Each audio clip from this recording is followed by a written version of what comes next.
All right. Hi, everybody. This is TJ Pittenger. We are here for the first ever edition of the Rising Spear podcast, a new podcast brought to you by risingspear.com. If you're checking this out, if you're listening to it, if you're watching us, we would certainly encourage you to go to risingspear.com, become a member today so that you can give back to FSU student athletes. If you have any questions, shoot us an email at info@risingspear.com. You can also go to the frequently asked questions part of the website to get some of those questions answered. But we are joined today by FSU offensive lineman Kayden Lyles. Kayden, how you doing today? Doing quite well. How about you? I'm good. Thank you for taking the time and sitting down and doing this. Yes, A little bit of a different position that you find yourself in. We'll get to some of that stuff here in a little bit. But regardless, 5 days away from the season. Are you excited? Oh, yeah, definitely excited. It seems surreal, especially coming in since January. Kind of seems like a long time ago, but time sure does fly.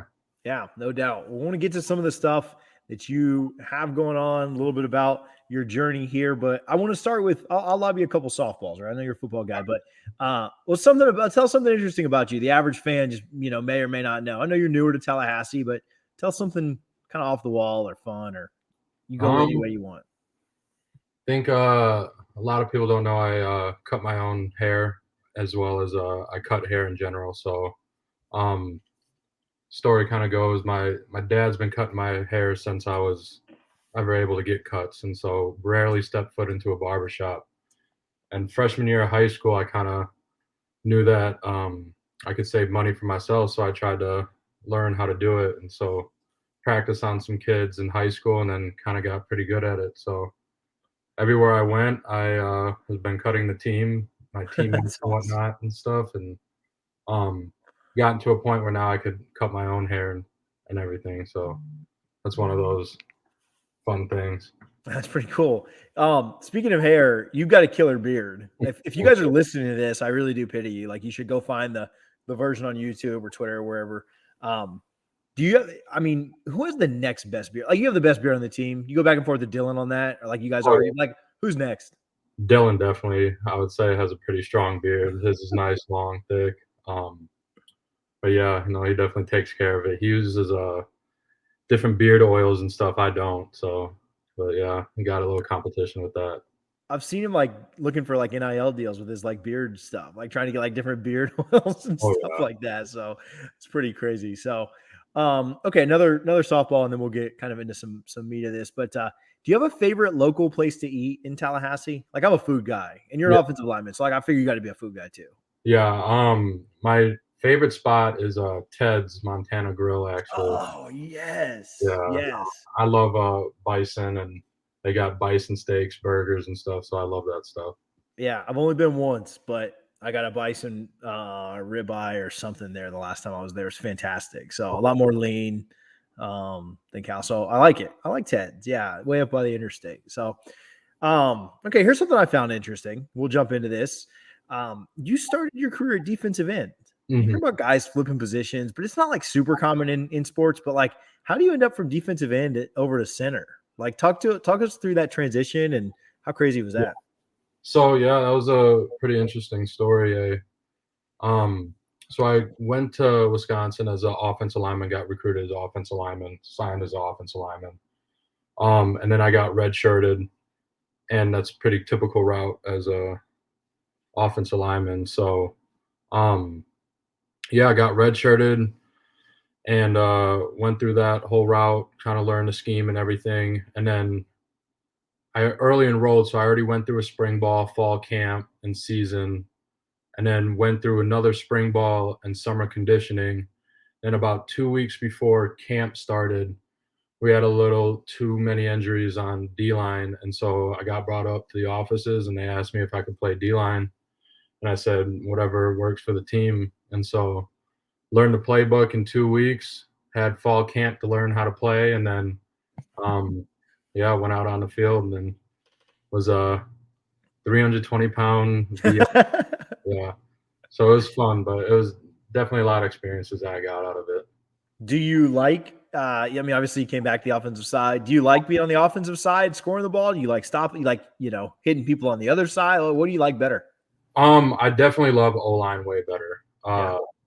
Just like the intricate or all the stuff that goes into being an offensive lineman, especially a center, learning the playbook, kind Sure. of being like the quarterback of the line. That stuff's really fun to me, being able to see defenses and reading defenses. But that was the one big thing that I enjoyed about D line is that I was able to understand that side of the ball way better. Sure. Got to understand the points of like blitzes and what you're trying to accomplish, what as a D lineman, what you're trying to fit and what you're trying to do in each individual play, depending on what they're giving you. Understanding defenses, different types of understanding offensive formations and seeing stuff differently. So it definitely helped me when I went back on offense to be able to take proper footwork and understand what a D lineman's trying to accomplish now that I was back on O line. Cool. Cool. That's awesome. Talk us through, you spent several years at Wisconsin, grew up in Wisconsin. Talk us through your decision to come to Florida State and why you ended up committing here, like you said, and got here in January. Yeah, so just wanted to look for new opportunities, and so when I entered the portal, Florida State was one of the first to contact me, and so I spoke with Coach Atkins, and he was a very different coach than what I've normally experienced and have talked to. Now, like being into it, like I definitely made one of the best decisions, and I absolutely love him, everything that he's done for myself as well as everybody else. Just seeing the way that he interacts with kids is phenomenal. And so the main reason was Coach Atkins and his style of coaching and what he brought to the table, but also Coach Norvell. While I was out in Arizona for high school, I was getting recruited by ASU at the time, and Coach Norvell was a part of that staff, and so we kind of had a prior connection with that, and so kind of just coming here was kind of just reconnecting that bridge. Yeah, that's awesome. We hear a lot about Coach Atkins, and there's a lot of coaches out there that tell you how great you are. Oh, this, you're, and he kind of does the opposite at times. Like, this is what you need to get better at. And I'm going to make you better at doing this. And Oh the yeah, word that continues to come back about Coach Atkins and Coach Norvell and most of the staff, but the word that continues to come back is just how genuine they are and oh like yeah, how real they are as people. without a doubt. Yeah, Coach Atkins, he keeps it real. He gives you everything 100% straightforward, everything that you need to work on. The whole staff in general, Coach Norvell, he has the best interest for the team and everybody on it. The strength staff, I love them to death. Coach Storms, Coach Farnes, all of them. They're great, phenomenal people. They've been working with me, getting my strength up and everything.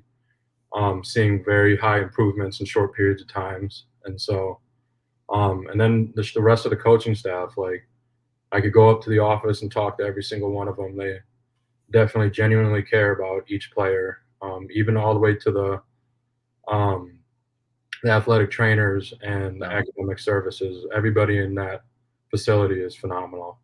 Yeah, that's awesome. Love to hear that. Spring ball comes around, and you are in a battle with Mo. You're in a battle with Maurice Smith. Can you Mhm. talk about, and he's a little banged up here now too, but can you talk a little bit about your relationship with him? And they always say iron sharpens iron, right? To be cliche, but Mhm. you're cheering for him at the same time. You're trying to beat him out, and he's trying to do the same thing for you. Exactly. Can you talk to us about that? The battles with Maurice in spring or I'm sorry, yeah, in spring and then a little bit in fall before the injury. Yeah. So when I came in, I was a new guy, and but what I loved about this group is that they accepted me with full arms right away. They brought me in and treated me like I was there forever, and so it gave me a little different perspective on the way that I worked with them and the way that I approached each day. Being in competition with somebody that it is what it is. No matter what, everybody's going to try to get that number one spot. It's just what you have to do at this level or any level. But creating a friendship along that way was very important. Uh, Now at this point, being in this situation, I feel that he trusts me to be able to come to me if he has anything that, schematically wise that we need to go through. Same thing with anybody else on the team. Like we talk about stuff, we go through stuff just because we built that trust with that Yeah. relationship. Fall camp gets here pre-injury. How did you think your fall camp was going before you did end up going down? We'll talk about the injury in a minute, but how did you Yeah. think things were going for you? I think it was going pretty well. I finally got a full grasp of the offense and what we were trying to accomplish, and so I was able to play more freely. And yeah, I think I was making great strides and being able to earn that spot and everything, and making great connections with everybody, how to communicate and whatnot, and yeah, just getting honing in on my technique and everything. But then yeah, then the injury came. So we won't dwell on this too much, but I do want to ask you. We'll keep it pretty real here. You've had some time to digest it now, right? And I know that it's probably still not your favorite thing in the world to happen, but talk us through the emotions that you felt just kind of immediately after, and um, once you kind of realize that, man, this football is not going to be I'm not going to be on the field Yeah, this year, and kind of how you've been dealing with it since you knew. yeah. So when it happened, I kind of knew something happened just based on the initial feel of it, but I didn't really think anything too big of it. I never hit the ground or anything, so I like stayed up while it happened. And so, I was walking off and I was like, I could get through this. I've been through injuries before and everything. And then, um, so I was like, I might just be out for maybe a couple days or a week or so. So, went to rehab and everything. I still lifted, still did all that kind of stuff. But right after practice, got the MRI, and then later that night, I found out the news that I needed to undergo surgery, and so that's when I knew that the season was going to end. And yeah, immediately broke down, obviously, and kind of went through those emotions. But um, I gave myself about 10, 20 minutes to dwell on it, but then I knew that I have to move forward. There was no other choice, and so the way that I'm kind of approaching everything now is um, trying to just be like a coach at this point for Sure. everybody. Be around the guys, go to meetings, take notes and everything. Still ask the same questions I normally would. Um, Take notes for other guys as well, making sure that they know what they need to do. And then being on the field with them, any questions that they ask, I could be a third coach to them for them to come and ask me if they feel comfortable coming to me and asking me about stuff. So just the mindset I have for this year is to, just be a coach for the guys and just be there for them as much as I can. I want to follow up one thing you said there about giving yourself like 10, 20 minutes. You're definitely tougher than me, because like when Duncan like messes up my coffee order, I don't even get over that in like 10 to 20 minutes. So the fact that you got over a season ending injury that quick, hats off to you. But you were talking about the decision to stay with the program and a lot of what you plan to do this year and trying to be there for the guys. I don't think anybody would have blamed you if you would have just said, dude, I can't believe this. I'm just going to, I'm going to go home and spend some time with my family. I'm going to move back up north. Like, you don't live like 15 minutes from here, right? Like, so, Yeah. talk to us about, I mean, you talked about the what and what you're going to be trying to do with the team, but why? Why was that your decision, and why did you choose to stick around? Well, you know, just kind of keeping it real.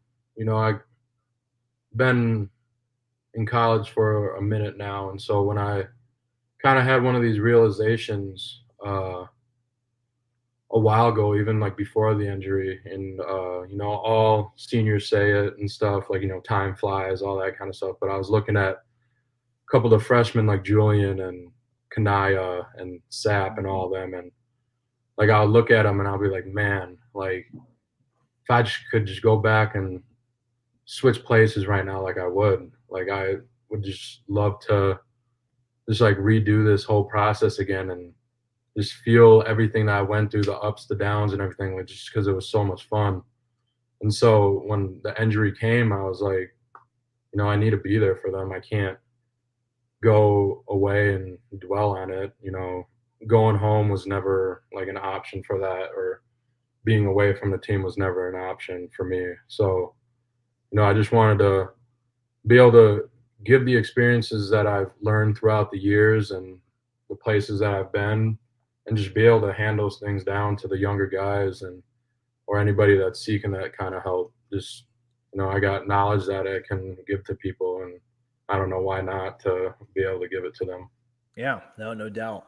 Well, appreciate you talking through that. I know, again, it's probably not your favorite subject, but I will say I think a lot of Seminole Nation has a newfound respect for you you sticking around and being there for the young guys, because that's what it's all about. Like, we've talked with guys on the 2012 team, and they've talked about how they feel like that national championship in 2013 was partially theirs because they laid the foundation. And so that's what you're doing, right? You're laying the foundation for those guys that are young and will be here for years and years to come. So, again, brought to you by risingspear.com. If you're listening this, if you're watching this, go to risingspear.com when we finish up here today and get some of your questions answered. If you're not a member, we would certainly encourage you to go and contribute. Helps out athletes like Kayden and most of the athletes on FSU's campus that are now working with Rising Spear. So appreciate them and appreciate their support for this. I got a couple more and then we'll get you out of here, man. I appreciate your time. Man, thoughts on the team this year? I know that, you've gone down. There's some other guys that are banged up here and there. But overall, exited camp relatively healthy. Knock on wood. Camp injuries are the worst. I know you're living that. But what are your thoughts on the team, man? What are we going to get from the Seminoles this year? I think you're going to get a whole different team. Just the drive that everybody has. From top down. You got the D linemen like Fabo and Coop, and just their drive and the work that I saw from the winter until now, and the tenacity that they bring each and every day. People like Dylan, Mo, like the linebackers like Amari, Lundy, running back group, everybody, like we all want the same thing, and we just feel like it's our time. That's just what we've been saying every single day is like, it's our time now. Like, we just need to go out and just do it. No more talking. Just do. And so I just love the mindset of this team. Very little complaining about what we have to do and just constant work. Like, people aren't shying away from work. I've never seen a team like that before. They go out every single day in this heat and just going full speed, no matter what it is, through a sprint for winter conditioning, a squat, or a play, full speed, pads on, just hitting each other. Like, everybody just has a drive to be able to do what they want to do. So just love it. Yeah, I love that. I know the fans are super excited for it. I know they're excited to get back. Like I say, we have Duquesne this weekend. It'd be cool for you to experience that first game in Doak. I want to ask you this though, and I'm not trying to give anybody any bulletin board material, but being from Wisconsin, you guys played Miami a couple of times not too long ago.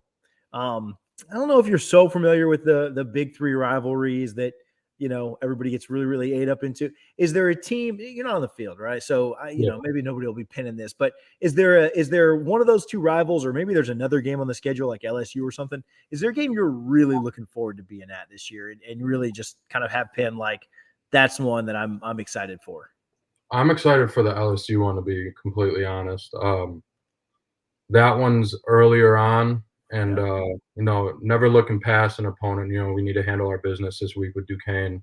An opponent's an opponent, a play is a play, regardless of who the logo is or who's lining up across. But really excited for the LSU game. Just a whole different team, whole different experience. We get to just go out on the field and just be who we are and be able to showcase that.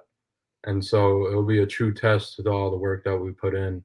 Also excited for the Miami game and the Florida game. Yeah. Both those games are going to be phenomenal. I think that we'll be ready for them. Awesome. Well, we're excited to get there. We're, just a couple of days away from kickoff now against Duquesne. I've told a bunch of people this, but I'm bringing my 4-year-old up. So I'm going to be her first game in Doak. So a ton of fun. And then I'll be in New Orleans the next week, and actually Louisville the 2 weeks after that. So excited to see you guys out on the field, man.